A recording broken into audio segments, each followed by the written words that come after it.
In this lesson, we will define osmosis and diffusion, describe a semi-permeable membrane, and describe the flow of solvent molecules across a membrane.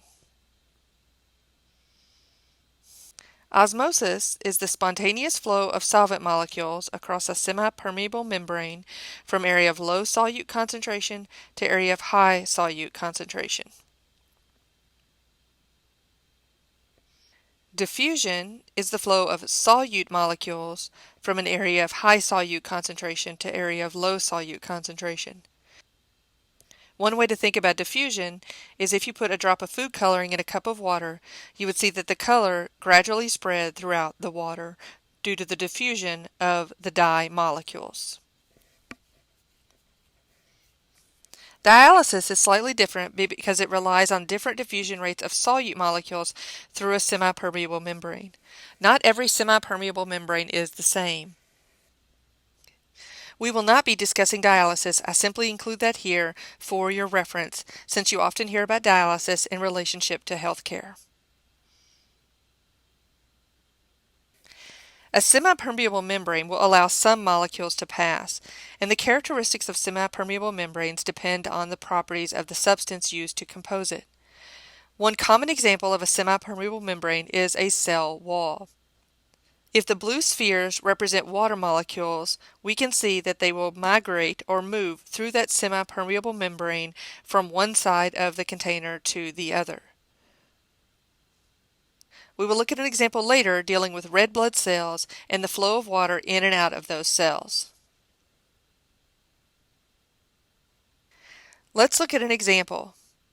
Which side has the higher solute concentration?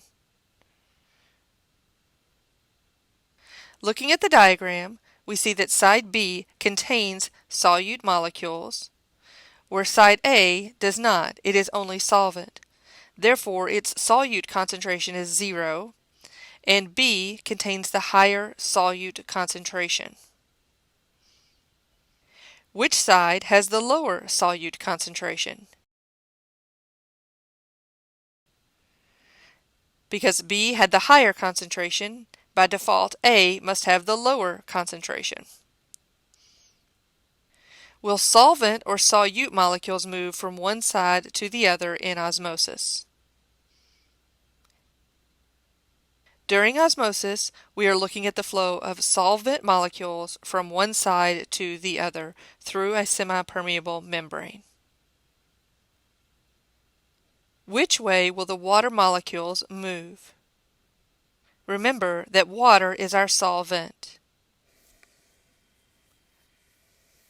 The molecules will move from low to high concentration. So we will see they will move from side A to side B. So we will see movement of water molecules leaving the left side and adding to the right side.